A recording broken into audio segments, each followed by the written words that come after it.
আমেরিকার পাচার থেকে যা হয়, পাকিস্তান এখন বিপদে। কারণ ট্রাম্প বলছে আব্রাহাম অ্যাকর্ডে সাইন করো। আমি আব্রাহাম অ্যাকর্ড কী জিনিস সেটার ব্যাপারে আসবো।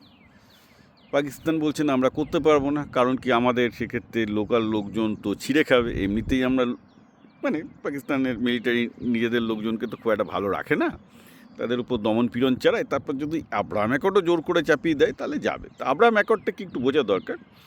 আব্রাহাম অ্যাকর্ড হচ্ছে ইসরায়েলের রিকগনিশন, অর্থাৎ আরব দেশগুলো ইসরায়েলকে স্বীকার করেনি। একমাত্র জর্ডন করেছিল আর ইজিপ্ট করেছিল, দ্যাট বিকজ তারা ইউএসের অ্যালাই বলে।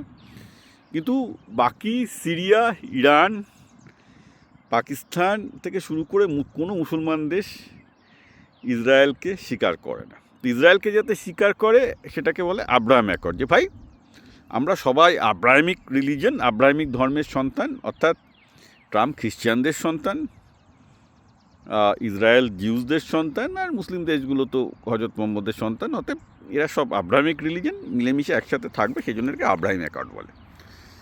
এবার এর মানে হচ্ছে ইসরায়েলকে স্বীকার করে নেওয়া, সোজা কথা। তো by the way, Abraham accord তৈরি করা হয়েছিল 2020 সালে।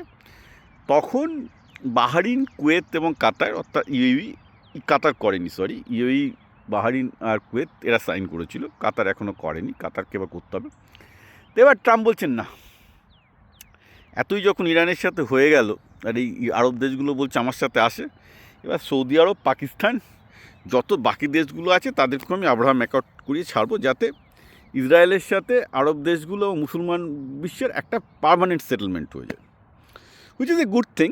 এবং আমি যতদূর শুনছি উনি ইরানকেও চাপ দিচ্ছেন, তোমাকেও আব্রাহাম অ্যাকর্ড সাইন করতে হবে। অর্থাৎ ইরানকেও সাইন করতে হবে, সে ইসরায়েলকে আর কখনো অ্যাটাক করবে না, আর তার সাথে তো নিউক্লিয়ার বোম বানাবে না, মিসাইল বানাবে না, সেটা আছে। এবং সেটা শোনেনি, যা শোনা যাচ্ছে যে চুক্তিটা খুব কাছাকাছি হয়েছে। যেটা বললাম, ইউএস তার টাকা পয়সা যা ইরানে আটকানো ছিল সব ছেড়ে দিতে রাজি আছে, কিন্তু ইরানকে তার মিলিটারি অ্যাম্বিশন ছাড়তে হবে, এবং সেখানেই গণ্ডগোলটা হচ্ছে। এবং যার জন্যে আপনারা জানেন যে কিছুক্ষণ আগে, কয়েক ঘন্টা আগে, ইউএস আবার ইরানে হামলা চালিয়েছে এবং স্টেট অফ হরমুজে ইরানের গানবোটগুলোকে ধ্বংস করেছে। ইরানের ওখানে যা গান ব্যাটারি ছিল ধ্বংস করেছে। ওটা তার একটা মেরে বলেই আমি কিন্তু এখনও আছি, হ্যাঁ, যদি না সাইন করো আবার পেটাবো, এ হচ্ছে ব্যাপার আর কি। তো ঘটনাটা হলো এই যে, এবার পাকিস্তানের কী হবে? পাকিস্তান তো ফেসে গেছে। পাকিস্তান তো মধ্যেখানে মিডিয়েটার করে খুব বড় খেলা, আমরা মিডিয়েটার, ভারত মিডিয়েটার না। আমি বলেছিলাম এসব বড় ছেলেদের খেলাদের মধ্যে ঢুকতে নেই, ঢুকতে গেলেই কখন যখন ফাঁসবে তখন ফাঁসবে। এবার ফেঁসে গেছে, কারণ এবার ট্রাম্প বলছে তুমি আব্রাহাম অ্যাকর্ড সাইন করো। এবার আব্রাহাম অ্যাকর্ড সাইন করলেও বিপদ, না করলেও বিপদ। করলে তো দেশের জনগণ তো আর ইসরায়েলকে চায় না। পাকিস্তানি এবং যে কোনো মুসলমান বিশ্ব প্রচণ্ড রকমের অ্যান্টি জিউস, অ্যান্টি ইসরায়েল। তারা তো জনগণকে খেপিয়েছে ইহুদিদের বিরুদ্ধে, রাইট? কারণও হয়তো আছে, সেটা অন্য ব্যাপার। এবার নেট খেলা। এবার যদি ইসরায়েলকে স্বীকার করতে এতদিন বাদে, বাইরে বাংলাদেশ এখানে হয়তো চুপি চুপি হাসছে, কিন্তু বাংলাদেশের ওপরও আসবে। কারণ বাংলাদেশ যত ইউএসের কাছাকাছি আসছে, ইউএস বাংলাদেশকেও বলবে যে তুমিও ইসরায়েলকে স্বীকার করতে হবে, ওকে, অর্থাৎ তোমাকেও আব্রাহাম অ্যাকর্ড সাইন করতে হবে।